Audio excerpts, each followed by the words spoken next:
What's up, guys? Welcome back to the channel, and welcome if you're new here. I'm Nod, and in wake of recent events, we'll be taking a look at Fiendsmith Magical Musketeers. A huge disclaimer though, we won't be taking a look at the champion of YCS Alagna deck list, because what we do here, we usually do a 1 or 2 combo videos, and from there we show you a few cards that are commonly present in the decks, and with that information you can build your deck how you'd like. You don't want to go online and just copy a deck without fully understanding why someone's running a card at a specific ratio, and by hearing that specific reasoning you might decide if you want to run that card at that ratio or if you want to increase that card. Remember, every player has their own playstyle, and one player's playstyle wouldn't necessarily fit you, so therefore their deck building style wouldn't necessarily fit you. And without further ado, let's jump on into the video.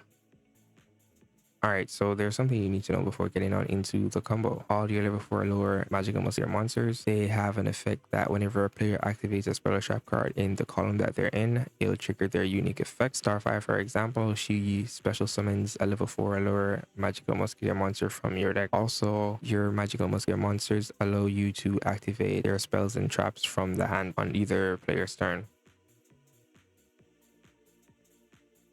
Alright, so we're going to start our combo off with a normal summon of Starfire. Then we're going to activate Sanct in our column to special summon a token, and that will trigger Starfire to special summon a Casper from our deck.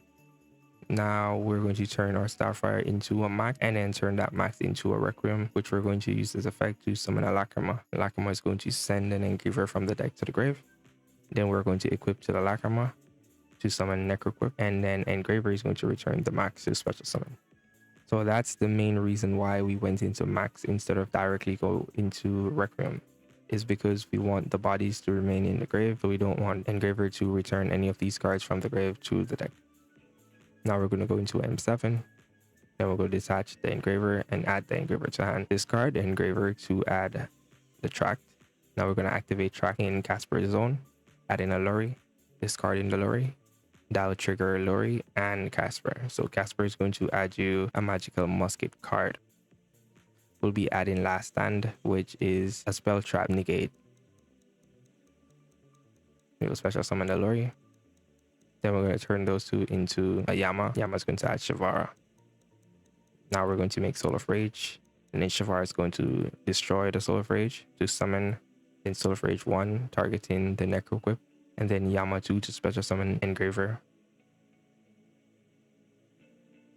Alright, so you can just go Caesar here if that's what you'd like, or you can just go into the Desiree play, because you'd want to be able to access your Link 2 in the grave, so that's better than just clutching on a Caesar.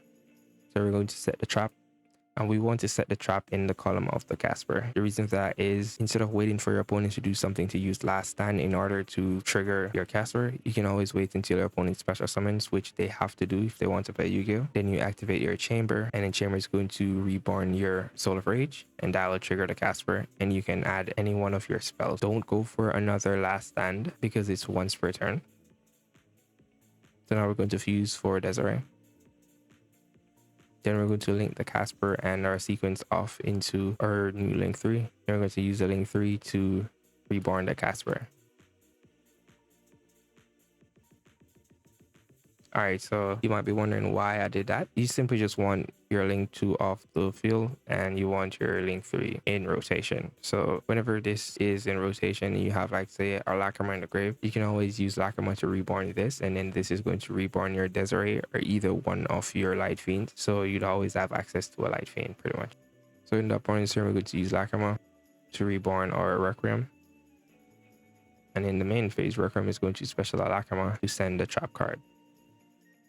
And that is why we're playing 2 Desirees, because we want one on the field and one for whenever your opponent special summons. So essentially what you have here is an SB play, which is going to trigger your Casper to get you either a card to pop another card on the field, a card to negate a monster card on the field and turn its attack to 0, or a card to banish 3 cards from the graveyard. While you have your Desiree here, that's going to negate up to 2 cards on the field, while you have your Last Stand, which is going to stop any spell and trap that's going to stop your game plan pretty much. And that's basically off 2 cards.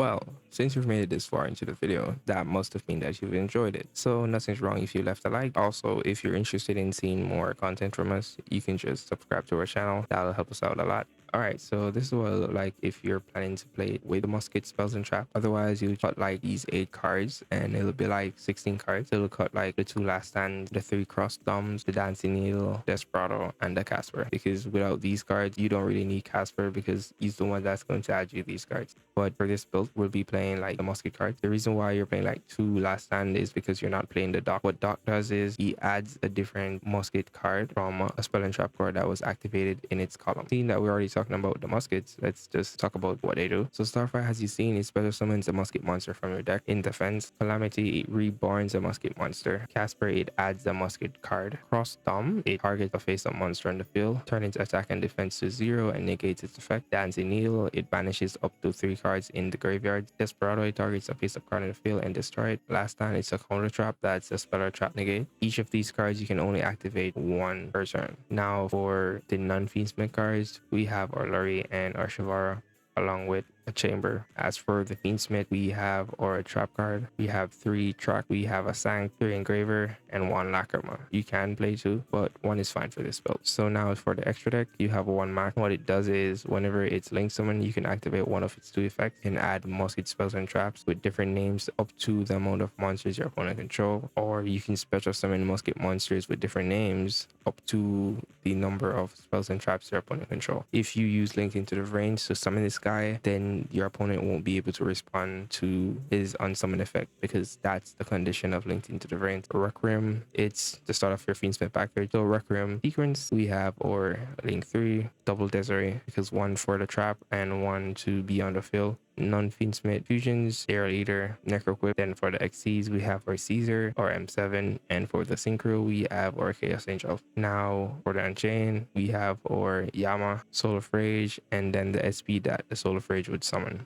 As I've said, you can always play like 2 Lacrima. This guy, if you're planning to like go wild, I guess, you can use this guy to target 3 musket cards in your grave, shuffle all of them into the deck, and then draw 1. You have to shuffle all 3 into the deck. So like if you were like playing it in a standard sense, this will be the card that you go to for your recycling, but we're playing Fiendsmith. We don't need to do that. We can just shuffle all of your light fiends into the deck naturally. And as for the spells and trap cards, I don't think you'd be playing beyond 2 of each. So by the time that you use your second copy, you should already be going for game. A second Casper, if it needs be, you can play it. However, seeing that Starfire gets to it, I don't really think it's necessary. Kid Brave, you can play this card because you'd need a lot more muskets in your deck to play it, because what it does is it discards a musket to draw 2 cards. And Dock, as I've said, it recycles your musket cards based on the one that is activated in its column. A second Mac was like something I thought about, but seeing that, as I said, you're playing Fiendsmith, it's naturally going back into the extra deck, so you can't run out. So you can't run out of this card. What this spell does, Steady Hand, it doubles the attack and defense over the monster can attack Derek, so we don't care about this card. So the world is your oyster. You have like 16 slots you can like fill in with hand traps or whatever monstrosity that you're thinking of. So you guys have the information, you can do with it how you please, and see you guys next time.